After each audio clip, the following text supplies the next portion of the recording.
Otep à tous, bien-aimés frères et sœurs. Nous entendons ici et là des gens qui critiquent Tshisekedi, qui s'est rapproché des Américains, qui a donné les minerais aux États-Unis. Et il y a des gens qui trouvent qu'il ne fallait pas qu'il le fasse. Il fallait qu'il aille voir Poutine. Il fallait qu'il aille... il a envoyé quelqu'un voir Assimi Goïta. Il a envoyé quelqu'un au Tchad. Moi, ce que je voudrais dire à ce sujet, en tout cas, je suis pour ceux qui pensent que la meilleure solution pour la RDC, c'était d'aller vers Vladimir Poutine. Même pas vers la Chine, vers Vladimir Poutine. Parce que Poutine, il a les ressources naturelles, autant que la RDC, sinon plus que la RDC. N'oubliez pas que la Russie, c'est 17 millions de kilomètres carrés. Je dis bien 17 millions de kilomètres carrés. Vous voyez, donc c'est près de 7 ou 8 fois la RDC. Ça c'est 1. Il y a beaucoup d'espace, ça c'est 2. Et il y a beaucoup de matières premières, toutes les matières premières, l'uranium, l'or, les produits, tout ce que vous avez en RDC là, il y en a en Russie. C'est pour ça que les Occidentaux voulaient balkaniser la Russie. Maintenant, est-ce que aller en Russie, ça, c'est l'unique solution? Moi, je ne pense pas. Je ne pense pas. En tout cas, moi, si j'étais le conseiller de Tshisekedi ou si j'étais à la place de Tshisekedi, j'allais plutôt opter pour la Russie. Ça, c'est clair et net. Parce que la Russie a fait ses preuves et la Russie coûterait moins cher à la RDC. Je répète, la Russie coûterait moins cher à la RDC. Parce que ce n'est pas gratuit.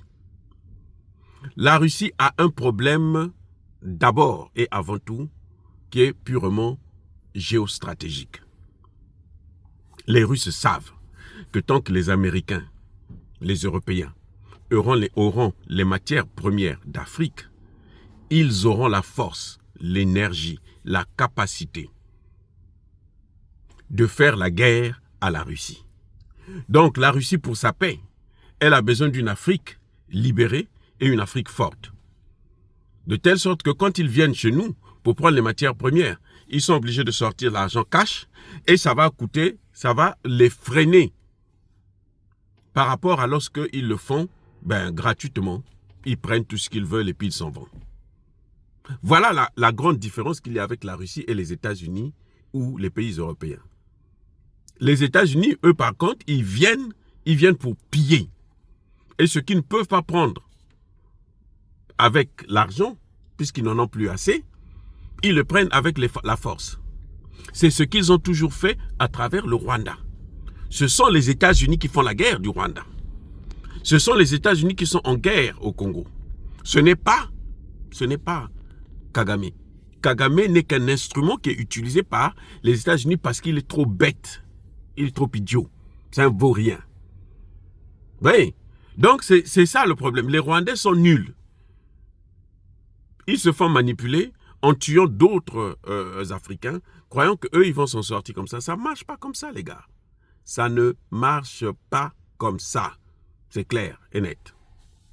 Alors, maintenant, qu'est-ce qu'il faut dire de la position de Tshisekedi? Eh bien, ce que nous pouvons dire, c'est que même si nous, ce n'est pas notre choix, c'est lui le chef de l'État. C'est lui qui a été élu par les Congolais. C'est lui à qui les Congolais ont remis leur confiance. Maintenant, ce sera aux Congolais, quand ils vont aller voter prochainement, de savoir que non, nous, on veut prendre quelqu'un qui va faire comme nous le voulons. Parce que la majorité des Congolais veulent, effectivement, ont voulu que Tshisekedi aille vers la Russie. La majorité des Congolais. Mais Tshisekedi a préféré suivre son père, parce que n'oubliez pas que le père de Tshisekedi a été un agent de la CIA. Ce sont tous ces gens-là qui ont contribué à l'assassinat de Patrice Lumumba. Donc, le fils, il ne fait que faire ce que le père a fait. Maintenant, si Tshisekedi, en faisant ça, ça va nous apporter la paix, ça va libérer le Congo, ben, tant qu'à faire, qu'est-ce que vous voulez qu'on fasse? C'est lui le chef de l'État, c'est son droit le plus absolu de faire le choix qu'il faut pour arrêter cette guerre, pour protéger les populations. Les matières premières n'ont pas de prix. Et plutôt la paix n'a pas de prix. S'il faut donner les matières premières, toutes les matières premières, là, pour que les gens puissent avoir leur liberté, il faut les laisser prendre. Mais il y a un temps pour tout. Parce que n'oubliez pas que quand Tshisekedi fait ça, mais après Tshisekedi, quelqu'un d'autre viendra. Trump n'est pas en train de remettre en cause tous les accords que Biden avait engagés avec l'Ukraine là. Donc, quelqu'un d'autre aussi de plus sérieux que Tshisekedi peut venir, il enlève ça. Aujourd'hui, le problème n'est pas de déstabiliser Tshisekedi.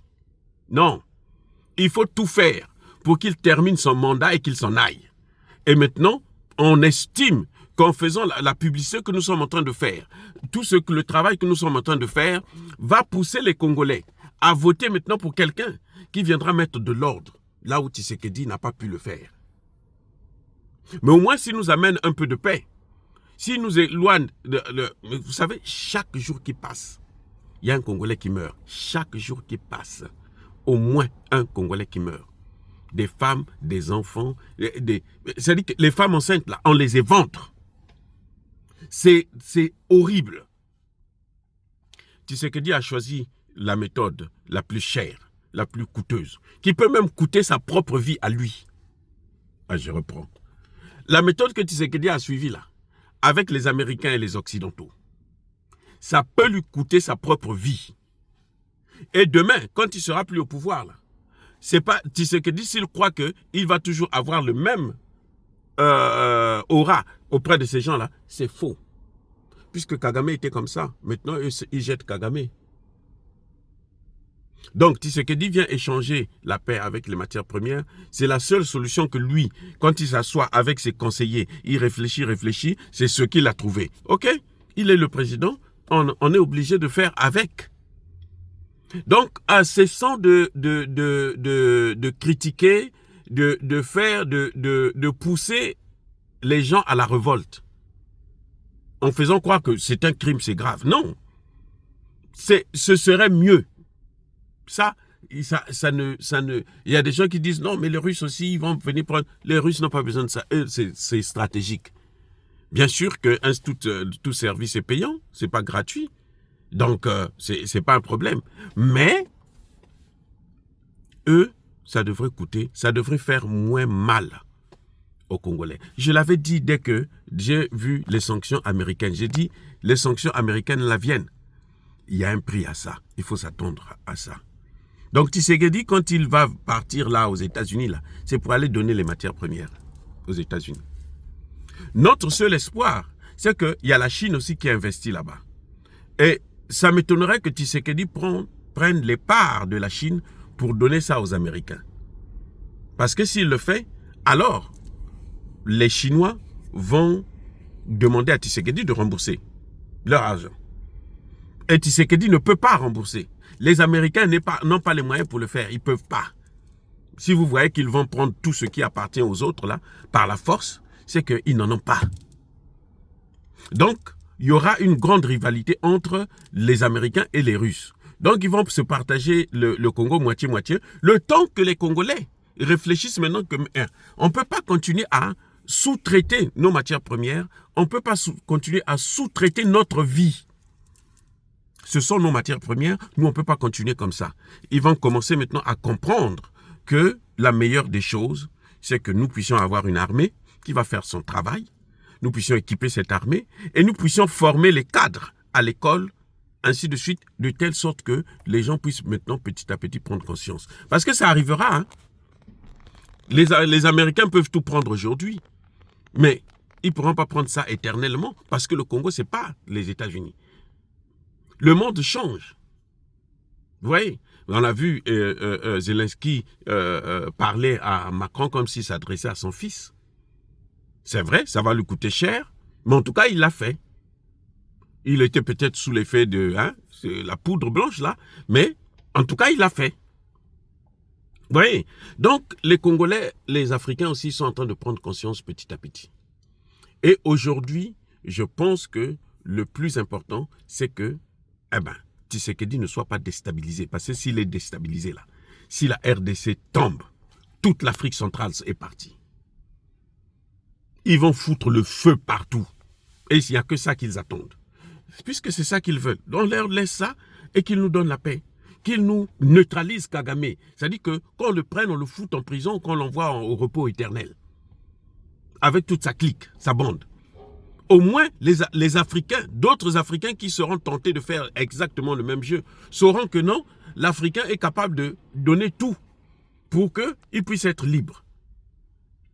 Et puis bon, après Tshisekedi, les gens vont corriger.